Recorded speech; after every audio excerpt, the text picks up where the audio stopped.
What's good, everybody? It's your man DL Saint, man. How y'all doing out there, man? It is Friday. I believe it is the 9th, Friday, May 9th. Looks like it happened again. The TRACON that works airplanes into Newark, radar went out. Again, they lost radar. It seems from what I can gather that at least their radios were still working this time. So they lost radar, but they still had radio communication, and they were able to give the pilots a frequency change to controllers who could handle it for them. Kind of a controller with the radar who could take the workload. A lot of people are probably thinking like, well, how come this time it didn't seem as bad? Well, because they had radios, first of all. First time this happened, they lost radar and radios. Absolute worst nightmare scenario.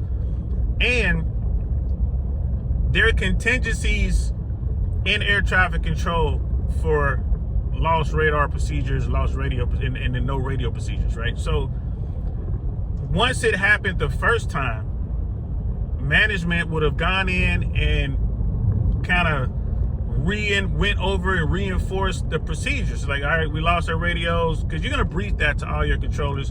We lost radio, we lost radar, so this is what we're going to do in the future if it happens again. And then, it's kind of like, again, it's like game footage, game tape. You go in there, it's like, all right, this happened, so we know it's going to happen again, so let's go over our procedures. If it happens again, if you lose radar, we're going to do this. If you lose radio, we're going to do this. If you lose radar and radio, we're going to do this. And everyone's anticipating it. Like, we know it's going to happen. Everyone's anticipating it. So it won't be as bad from a controller standpoint, but it still sucks, right? It really sucks. Like, it's like, yo, we got to deal with this on top of everything else. Like, on top of all this extra work and all this, stress, and it's like I was watching, I think it was CNN, and they were covering this story, and they had audio from the controller who was working when a radar went out. She's talking to a FedEx aircraft, to the pilot, and she keys up and she says, I'm paraphrasing, but words to this effect. She's like, FedEx, looks like our radar is out again. I got a frequency change for you. Contact, whatever, it could have, whatever center, whatever sector at this frequency. It's like, and if you really if you really want this to change, have your company, contact the government officials so they can, fix this terrible equipment. It was words to that effect. It was something like that. And the pilot was like, Roger, you got the frequency. It was like, you guys hang in there or something like that. Because the pilots understand what's going on. Air traffic controllers care about their job. All right, that's no BS. Air traffic controllers want people to be safe in the system, the national airspace system. Air traffic controllers are good at what they do. Even the sucky ones don't want to see people get hurt, but they're burnt out. They're sick of this too. They don't want to have to come to work and it's like, the radar has gone out. I've shared this story on my podcast. I can remember once when we lost radar, and I was in the tower. We lost radar, and it sucks. Now, and for like a tower, especially like a VFR tower, like the smaller towers who just, looking out the windows for airplanes, like, bro, that radar is a great tool to have because it makes it easier to work a large volume of airplanes. You can, with a glance, just kind of look up and see that the airplane is where he says he is or where she says she is. And if they're not, you can fix it right away. It's easy to do your sequence. What's the sequence? Your sequence is who's going to be first, who's going to be last, kind of thing. It's easy to set all that up. That's all based on the radar. You're looking at the radar. You're looking out the window. You have a notepad. You're writing stuff down. You're looking at your pad.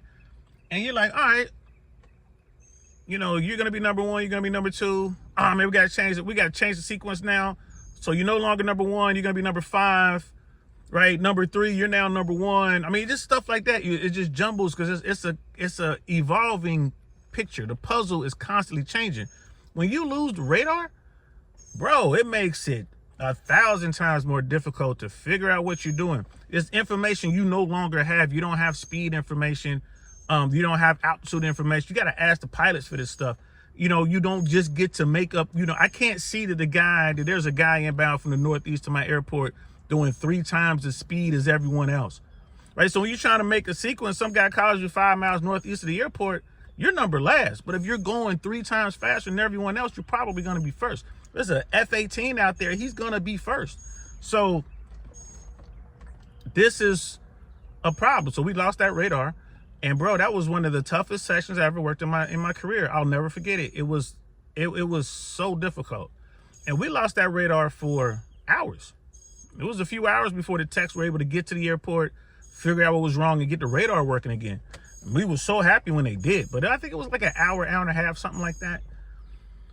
Bro, it was just tough. So air traffic controllers don't want to deal with this. You know, Congress don't know what to do about this. The higher management types within the FAA, they have no clue. So this is going to continue to happen, right? And it's going to happen like it's happening in Newark. It's probably going to happen at an airport like LaGuardia next. It'll probably happen at a Burbank. You know, it's going to happen like probably at a Long Beach. It's going to happen at the smaller facilities, the smaller towers. They don't get the state-of-the-art stuff. The state-of-the-art stuff goes to the big airports, to the LAXs, to the Las Vegas airports, like, you know, to Chicago O'Hare, to Miami, to Atlanta. That's where the new stuff goes, and then everything else just filters down to, you know, then the hand-me-downs go to the smaller airports who work air carriers too. So this is going to continue to be an issue, guys. As far as safety goes, the FAA is going to continue to slow the problem down. They're going to continue in the overabundance of caution to just stretch it all out. You know, they're going to continue to cancel flights, and there's going to continue to be delays. Just expect that. I mean, I was driving, you know, you guys know I live in Tampa. I was just driving by the airport, and I'm one of their runways, and I've never worked Tampa. I do know a couple people who work there, but I've never really looked at their operation. But you can see airplanes lined up waiting to depart. They had a bunch of them lined up. This is Tampa. There's no weather. It's a beautiful day. Like, why are these airplanes lined up? Like, what is the problem? It's this, you know, it's 2:00 in the afternoon. Why is there like 7 airplanes at the runway just lined up? They're not going anywhere. There's no one really on final. I could see the next guy to land was like way out there. Like, how come somebody ain't taking off? Well, they're probably flying to the Northeast, and everyone has a slot time. So now you got, you know, these airplanes have to be airborne within a certain allotted time. Normally within a 5 to 15 minute window, sometimes within a 2-minute window. So, and if they miss that slot, it might be hours before they can go again. So that's just added pressure on the air traffic controllers. Now you have to get these guys out, right? And like I said, today is a beautiful day. There's no real clouds in the sky, no real weather. The weather is coming next week. So when you have weather, right? So the FAA believes like we just slow the problem down, that's going to fix everything. Like, no, it'll make it more difficult. But is it safe? Yeah, it's safe. Still the safest form of travel. You know, we're not hearing about airplanes bumping into each other on a daily, right? We had the one at DCA. That was horrific. And before that, it was 16 years since we've seen anything like that with air carriers. So it's still the safest form of travel. It's just going to be slow. It's going to be slow. And with everything that's going on with the economy, with the tariffs and everything, I don't think there's a lot of people going to be flying anyway. So that might be a blessing in disguise. Even though the system is going to get slowed down, I don't think there's going to be a huge influx of summer travelers and stuff like that this year. I think people are going to not travel by air. I think they're going to try to save as much money as they can. They're going to get in their cars and go drive to like the local amusement parks and go see family and stuff like that. At least that's what I think is going to happen. So anyway, sum it all up. The Tracon that runs LaGuardia lost radar again today, at some point today. And, you know, the news is talking about it. You're going to be hearing about air traffic control stuff all year, guys. All year. And yes, some more close calls are going to happen. That's just normal part of doing business in ATC. You're going to have more incidences of people taking trauma leave and stuff like that. Why? Because the air traffic controllers are burnt out and they need time off. And the FAA can't give them time off. Managers want to work them as hard as they can.